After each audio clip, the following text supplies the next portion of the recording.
Bonjour à toutes et à tous, bienvenue dans Fil de Science, le podcast Futura où nous retraçons l'actualité de la semaine.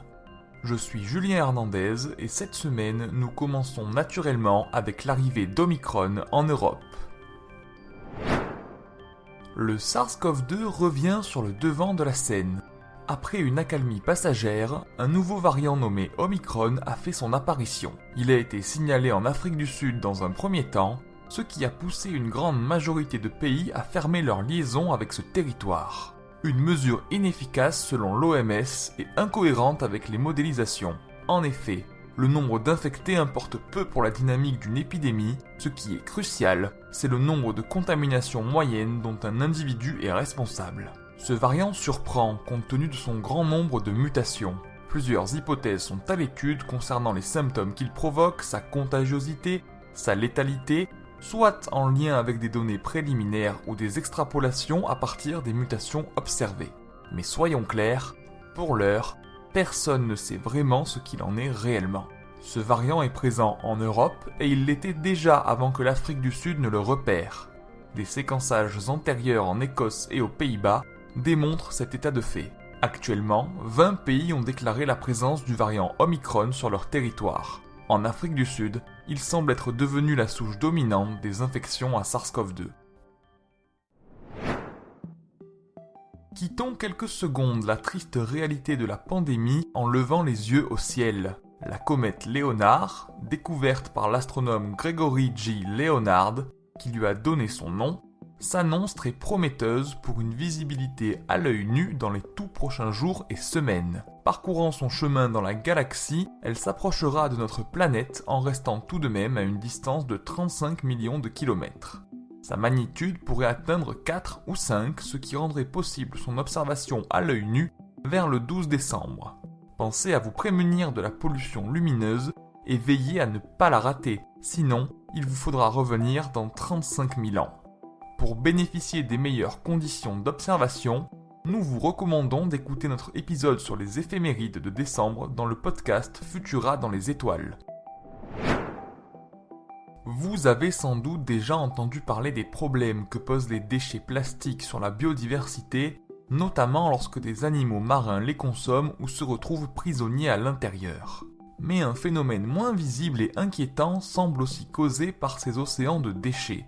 La formation de communautés néo-pélagiques. En effet, cette pollution servirait aussi de moyen de transport inattendu pour certaines espèces côtières, telles que les anémones, les hydroïdes et les amphipodes. Ces espèces se retrouvent au sein de cet océan de plastique alors qu'elles sont à des milliers de kilomètres au large. La façon dont elles survivent et prospèrent est encore un mystère pour les scientifiques et plusieurs hypothèses sont à l'étude. Mais ce qui est inquiétant, c'est que de telles migrations pourraient modifier durablement les écosystèmes marins et pourraient finir par influencer la vie sur Terre à grande échelle.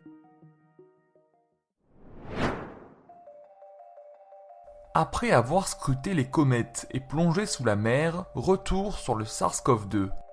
Une récente étude présentée lors du congrès de la Société américaine de radiologie suggère qu'1% des 39 000 patients ayant souffert de la Covid-19 et suivis au cours de l'étude ont eu besoin de passer un examen d'imagerie.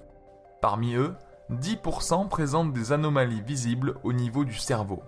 Ces résultats concernent surtout les personnes âgées et plus particulièrement les hommes étant donné que la cohorte étudiée témoigne d'un âge moyen de 68 ans et demi et que les hommes y sont 2 fois plus nombreux que les femmes. L'accident vasculaire cérébral est la complication la plus fréquente, suivie par l'hémorragie intracérébrale et l'encéphalite. Une information rassurante cependant.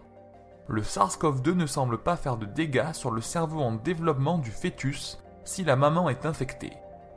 Néanmoins, les femmes enceintes sont un groupe de la population considéré à risque et cet état de fait ne doit pas pousser à ne pas se faire vacciner. La reproduction n'est presque plus l'apanage des êtres vivants. Une équipe de chercheurs du Vermont et de la Tufts University vient de réaliser un nouvel exploit. Après avoir réussi, il y a quelques années, à créer des robots à partir de cellules souches de grenouilles capables de se déplacer de façon autonome et de s'auto-organiser pour effectuer différentes tâches, ils viennent de créer des xénobots pouvant produire de nouvelles générations de robots et donc de se reproduire comme un organisme vivant. Les chercheurs envisagent déjà des applications techniques de cette prouesse comme construire une bibliothèque de modules où on irait piocher des fonctionnalités pour créer un super robot avec toutes les caractéristiques souhaitées. Les images de ces étonnants petits organismes mécaniques et nos autres actualités sont à découvrir sur Futura, bien entendu. Pour ne rien manquer de l'actualité scientifique, rendez-vous sur les plateformes de diffusion pour vous abonner à Fil de Science et à nos autres podcasts. Rendez-vous demain matin, samedi, pour un nouvel épisode de Chasseurs de Science dédié à Fritz Haber, un chimiste brillant qui a su mettre sa discipline à profit pour sauver l'humanité et commettre des crimes de guerre.